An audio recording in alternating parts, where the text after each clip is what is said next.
is Schmo with the pro, with the number 3 ranked UFC middleweight, the Italian Dream. Ciao Bella.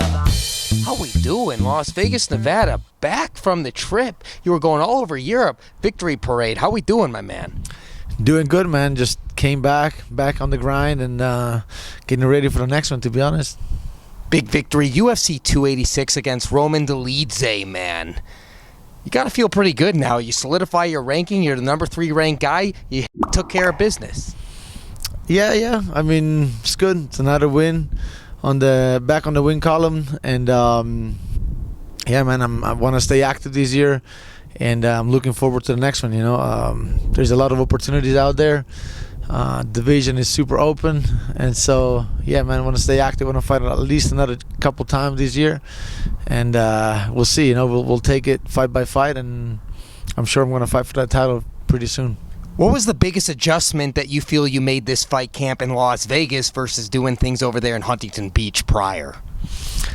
Yeah, a lot of changes, started working with different coaches and definitely different sparring partners. And no, man, I mean, I think it was more a bit of a transition moment for me. But no, I'm happy that, I think it was a good move. And yeah, man, I mean, just upwards from here, Well, let's talk about what just happened this past weekend. We saw Israel Adesanya become new. He got his title back against Alex Pereira. What did you make of that performance, the knockout of Izzy over Alex Pereira? Yeah, man, good game. Good game. He did good. That's it? He just did good? I mean, listen, what do you want me to say? He's the best. What do you want me to say? At the end of the day, no, it was a good performance, I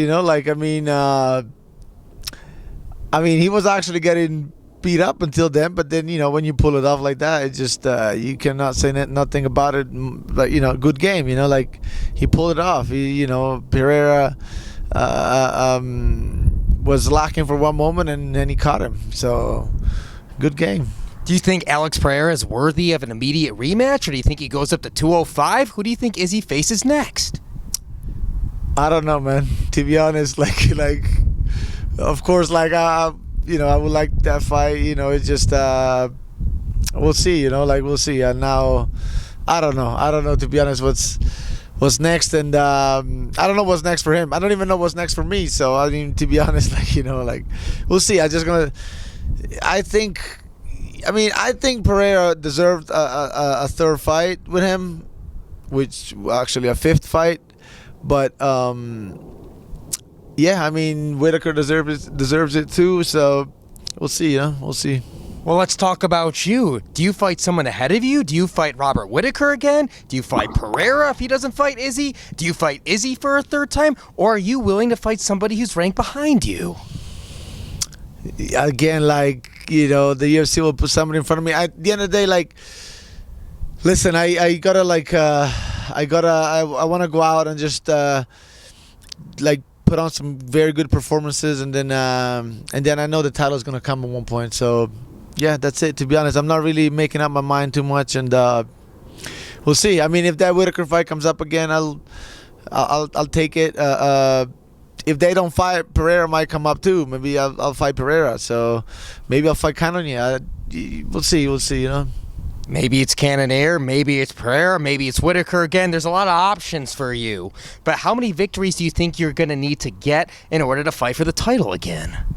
Those are hard questions, man, because it's not on my control. What it's in my control is getting out there, putting on good performances, and winning fights. And at one point, I know they're going to give me another shot. So that's what I will do for now.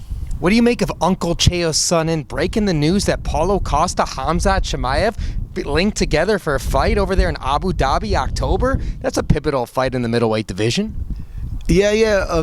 We'll see, because both guys, we'll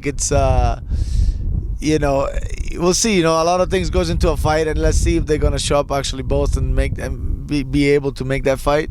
But yeah, man. I mean, listen, it's a banger. That fight is definitely a banger. So we'll see what happens. And I mean, I wanted to fight Khamzat too. It's just I wanted to fight earlier than October. So, but yeah, maybe that fight too. Who knows? Yeah, what do you think's holding that up? Why do you think Khamzat has not fought yet and you're putting your name in the hat? Why not you fight him something like International Fight Week in July? Or is that too soon? No.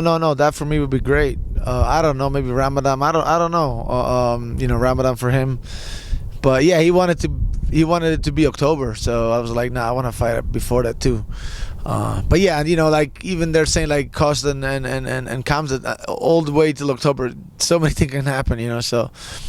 But yeah, I'm ready. If they want to make that fight with me and Khamzat, I'm down for sure. Have they ever offered him to you in the past? There was a bit of a talk, but not really, to be honest, not really. Have they offered you anybody since, or they've let you celebrate this victory over there from London town?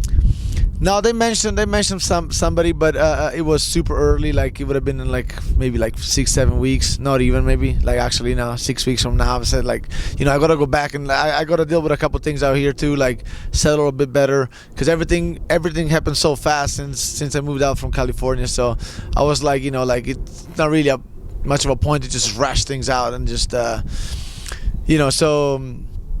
So yeah, they mentioned something, but I said I needed some more time. But by July, I'm definitely ready.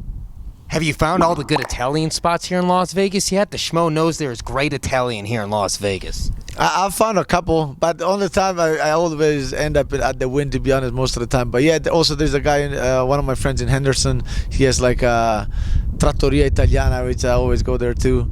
But yeah, I'm open to new spots for sure. If you have any suggestions. Of course, the Schmo has suggestions, but you're the pro when it comes to Italian food, and we don't want to miss the mark here. Well, yeah. I mean, I can tell if it's good or not by watching it from I became a pro from like judging it even from just by watching it on the internet before going there, so I can tell. But yeah, I'm open to suggestions. I'm pretty new here. Hey, the Schmo's made pasta, homemade pasta from scratch. It's only 3 ingredients, right? It's like egg, water, and flour or something like that. Yeah. Some salt. Yeah, but it's pizza, But then how many people can do proper pizza? So it's not about how easy it is to make it. It's how you make it, even though it's easy, Do you favor? But I'm open to try yours. All right, we'll give you a couple of them. No, you gotta cook it. You gotta do a proper dish. Yeah, we can do that, but the Schmo currently is gluten-free. Nah. It's a problem. That's some bullshit, bro. It's just for the diet. That's bullshit, bro. I apologize. Then don't eat pasta, man. I know. I can't. Yeah. No. We're bred. No. You're vegan too, maybe? No way. Oh, okay. I'm a meat guy. All right. Well, I'll try your gluten-free. I'll do this for you. Oh, now the Schmo has to cook for this guy. We see how it is. Can we get a final message for all the Italian Dream fans out there worldwide? Just stay tuned, man. We're just getting started. There it is. He's in Las Vegas and the pro. I'm the Schmo. We're out.